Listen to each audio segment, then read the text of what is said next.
Alaikum. Peace to you all. My name is Saba Ahmed. I'm a law student at American University.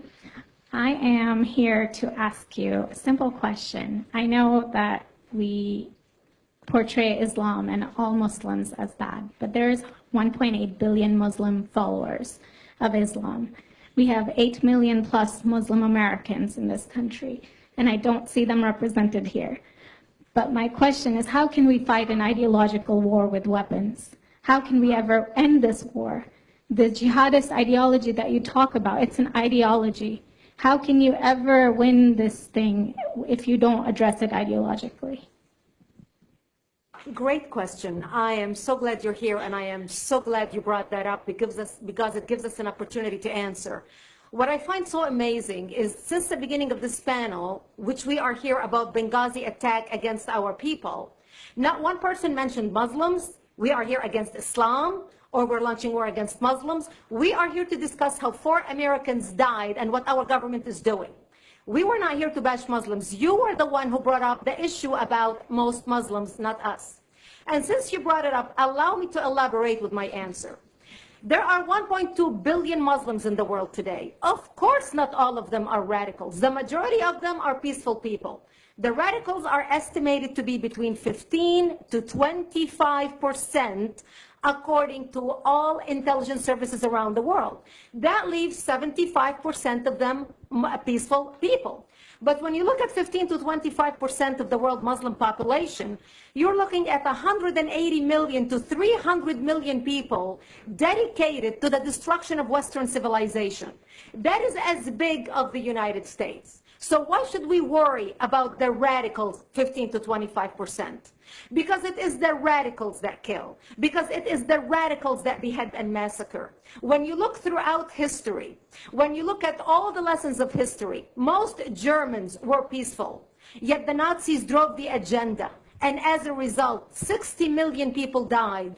Almost 14 million in concentration camps. 6 million were Jews. The peaceful majority were irrelevant. When you look at Russia, most Russians were peaceful as well.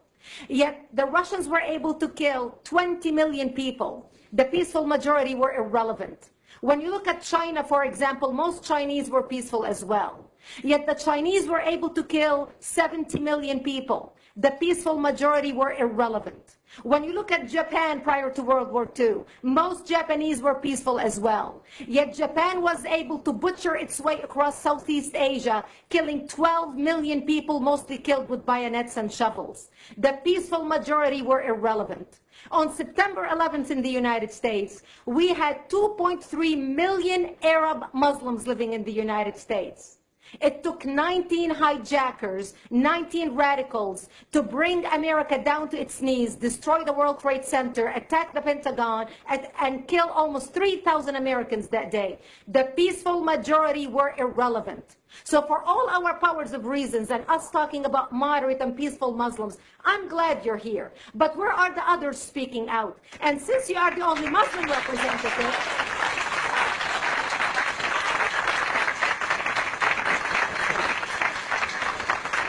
applause till the end.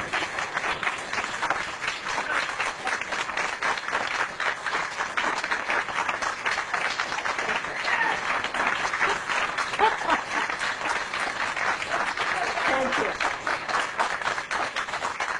And since you're the only Muslim representative in here, you took the limelight instead of speaking about why our government, and I assume, are you an American?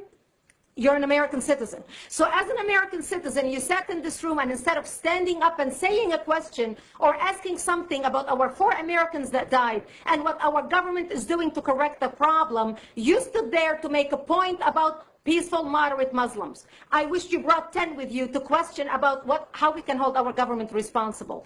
It is time we take political correctness and throw it in the garbage where it belongs and stop calling it.